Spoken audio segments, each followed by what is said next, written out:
स्वर्गीय प्रधानमंत्री श्री राजीव गांधी आज शोक सभा राजीव गांधी स्टैचू के पास में हर साल की तरह इस साल भी हम लोग मना रहे हैं। बंगाल के सभी पॉलिटिकल लोग, नॉन पॉलिटिकल लोग, व्यापारी लोग, सभी लोग आकर यहाँ पर राजीव गांधी मूर्ति के पास सुबह से सारा दिन लोग आके राजीव जी की मूर्ति पर पुष्पांजलि अर्पित कर रहे हैं। इसके बाद हमारे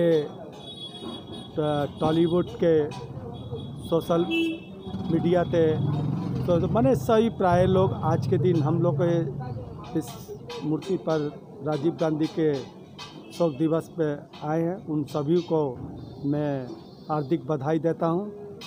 और हमारे बीच में साउथ कलकत्ता, नॉर्थ कलकत्ता, उत्तर हावड़ा, मेदिनीपुर, बांकुड़ा, बहुत दूर दूर से लोग आज इस प्रोग्राम में आए थे।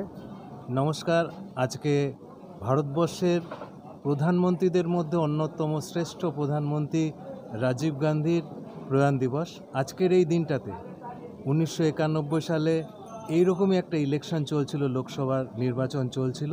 সেই নির্বাচনের ক্ষেত্রে এখান থেকে গিয়ে উনি একদম তামিলনাড়ুর পেরেমপুদুরে একটা জনসভায় সাধারণ মানুষের ডাকে, সাধারণ মানুষের সাথে গিয়ে ফুল নিতে গিয়ে তার দেহটা ছিন্ন বিচ্ছিন্ন হয়ে গেছে।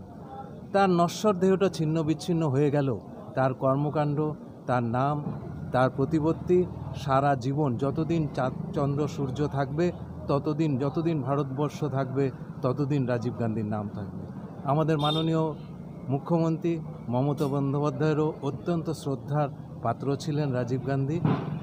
তো রাজীব গান্ধী যে স্বপ্ন দেখেছিলেন বিশ্বের দরবারে ভারতকে প্রতিষ্ঠিত করার জন্য, উন্নত বিশ্বে ভারতবর্ষকে সমান তালে রাখার জন্য, ঠিক সেই সময়টা, যেই সময়টা তিনি ভারতবর্ষের পার্লামেন্টে 400-র বেশি 411টা সিট নিয়ে এসেও কিন্তু তিনি নিজের কথা না ভেবে সেই মুহূর্তে আজকের যে ডিজিটাল ইন্ডিয়া আমরা দেখছি সেই স্বপ্ন তিনি দেখেছিলেন, তার বাস্তবায়িত করার চেষ্টা করেছিলেন। ভারতবর্ষের গরিব মানুষের, প্রান্তিক মানুষদের ত্রিস্তর পঞ্চায়েতে ভেঙে দিয়ে প্রত্যেকটা মানুষের যাতে ইনকামের লেভেল বাড়ে সেই দিকেও একটা নজর দিয়েছিলেন আমাদের ভারতবর্ষের প্রাক্তন প্রধানমন্ত্রী রাজীব গান্ধী। তার দূরদর্শিতার ফলস্বরূপ আজকে আমরা এই ফলগুলো উপভোগ করতে পারছি।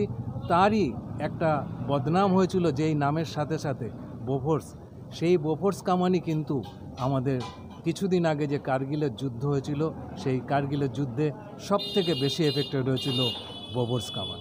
তো সেই রকম একটা মানুষকে আমরা কোনো দিনই ভুলব না। আর রাজীব গান্ধী ওয়েলফেয়ার সোসাইটির পক্ষ থেকে আমার বন্ধু রাজীব গান্ধী ওয়েলফেয়ার সোসাইটির প্রধান কর্ণধার রাজীব শর্মা, তারই নেতৃত্বে, তারই পরিচালনায় এখানে কখনো সেই পিছিয়ে পড়া প্রান্তিক মানুষদের কম্বল বিতরণ থেকে শুরু করে, পিছিয়ে পড়া মানুষদের পাশে দাঁড়ানোর থেকে শুরু করে, কখনো বা শক্তির আরাধনায়, তারামায়ের আরাধনা থেকে শুরু করে বিভিন্ন কর্মকাণ্ডের মাধ্যমে সারা বছরটা জড়িয়ে রেখেছে রাজীব গান্ধী ওয়েলফেয়ার সোসাইটিকে, রাজীব গান্ধীর নামকে, রাজীব গান্ধী ওয়েলফেয়ার সোসাইটির নামকে। আমি আশা করব রাজীব শর্মা যতদিন আছে তাকে ধন্যবাদ দিয়ে ছোট করব না, বরঞ্চ বলে যাব তোমার জীবন যতদিন চলবে ততদিন তুমি রাজীব গান্ধী ওয়েলফেয়ার সোসাইটির হয়ে কাজ করতে থাকো। এর থেকে আর বড় কী আছে। আপনাদের সকলকে অনেক অনেক শুভেচ্ছা রইল রাজীব গান্ধী ওয়েলফেয়ার সোসাইটির পক্ষ থেকে। এবং এই রাজীব গান্ধী ওয়েলফেয়ার সোসাইটির প্রধান কর্ণধার, বড়বাজারে যাকে লোক প্যার সে নেতাজি বলে, সেই রাজীব শর্মার পক্ষ থেকেও আপনাদের সকলকে আন্তরিক শুভেচ্ছা আজকের এই দিনটা। আজকে সুদূর ত্রিবেণী থেকে আমি এসেছি রাজীব গান্ধী ওয়েলফেয়ার সোসাইটির ডাকে। অবশ্যই আমার প্রিয় দাদা, যাকে আমি খুব স্নেহ করি, খুব শ্রদ্ধা করি, আমার প্রিয় দাদা মিস্টার রাজীব শর্মা আমার সঙ্গে রয়েছেন, সাথে রয়েছেন। এটা আমার কাছে অনেক বড় একটা প্রাপ্তি। আজকে সেই সুযোগ আমায় করে দিয়েছে, তাই আমি আসতে পেরেছি। আর আজকের দিনে আমরা জানি যে রাজীব গান্ধীজি আমাদের স্বপ্ন শয়নে, যিনি ডিজিটাল ইন্ডিয়ার স্বপ্ন দেখিয়েছিলেন, যিনি আইটি থেকে শুরু করে ইন্ডাস্ট্রিয়াল সেক্টর থেকে শুরু করে বিভিন্ন সেক্টরে আজকে আমরা যে সোশ্যাল মিডিয়া ইউজ করছি সেখানেও তিনি স্বপ্ন দেখেছিলেন ভারতবাসীকে যে ভারতবর্ষ হয়তো এরকম একটা দিন দেখতে পাবে। তো সেই স্বপ্নগুলোকে আস্তে আস্তে আমরা বাস্তবায়নের রূপ দিচ্ছি। তার কর্মপন্থা বলুন, তার কর্মযোগ্য বলুন, তার স্বপ্নকে সত্যি রূপ দেওয়া বলুন, সমস্ত একটা ভারতবাসীর একটা দায়িত্ব বা রেসপন্সিবিলিটি পড়ে থাকে। তো আজকের দিনে দাঁড়িয়ে আমরা এটাই চাইবো, তার স্বপ্নগুলো সত্যি হোক, প্রত্যেকটি ভারতবাসীর সেই দায়িত্বটুকু থাকুক, এই আশা আমরা রাখলাম। আর আমাদের আজকের দিনে আমরা বিভিন্ন স্পেশাল গেস্টদের পেয়েছিলাম। আমরা আজকে রাজীব গান্ধী ওয়েলফেয়ার সোসাইটির পাশে কারা কারা আছেন, তাদের মধ্যে ছিলেন ইন্ডাস্ট্রিয়ালিস্ট, তাদের মধ্যে ছিলেন ফিল্ম ডিরেক্টর, অ্যাক্টর, সবাইকে নিয়ে স্বতঃস্ফূর্ততার সঙ্গে আমরা খুব সুন্দরভাবে শ্রদ্ধার সঙ্গে আমরা আমাদের প্রিয় এক্স প্রাইম মিনিস্টার রাজীব গান্ধীজিকে আমরা স্মরণ করেছি, আমরা শ্রদ্ধাঞ্জলি জ্ঞাপন করেছি। এটি আমার কাছে অনেক ধন্যবাদ। আমি আবারও জানাচ্ছি মিস্টার রাজীব শর্মা, আমাদের প্রিয় নেতাজিকে এই সুযোগ আমায় করে দেওয়ার জন্য। প্রাক্তন প্রধানমন্ত্রী রাজীব গান্ধী, আমরা সবাই জানি আধুনিক ভারতবর্ষের করার যে চিন্তা, প্রথম ভারতবর্ষে যদি কেউ এনে থাকে সে হচ্ছে আমাদের প্রয়াত রাজীব গান্ধী। তার চিন্তাধারা ছিল আধুনিক, তার চিন্তাধারা ছিল ভারতবর্ষকে কিভাবে এগিয়ে নিয়ে যাওয়া যায়, উন্নত পরিষেবা দিয়ে, আধুনিকরণের মধ্যে দিয়ে। আমরা এটা দেখতে পেরেছি যে ভারতবর্ষের যদি যতগুলো প্রধানমন্ত্রী হয়েছে তার মধ্যে রাজীব গান্ধীর চিন্তা সম্পূর্ণ ভিন্ন ছিল।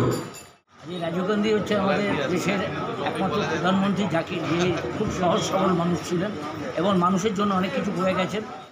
প্রধান দিবস আমাদের সকলের এক আবেগের দিন, আমাদের জন্য অত্যন্ত কষ্টের দিন। আমরা দেশের একজন সর্বশ্রেষ্ঠ প্রধানমন্ত্রীকে হারিয়েছিলাম আজকের দিন। আপনারা যারা এই অডিয়েন্স আছে এই চ্যানেলে, তারা যে আমাকে দেখতে পাচ্ছে কোনো না কোনো সেলফোনে, কোনো না কোনো মিডিয়ার মাধ্যমে, টেলিভিশনে হোক, সেলফোনে হোক, ফেসবুকে হোক, ইউটিউবে হোক, যেখানেই হোক, এই আইটি ডেভেলপমেন্ট, একটা আইটি রেভলিউশন নিয়ে এসেছিল আমাদের ভারতবর্ষের প্রধানমন্ত্রী, প্রাক্তন প্রধানমন্ত্রী রাজীব গান্ধী।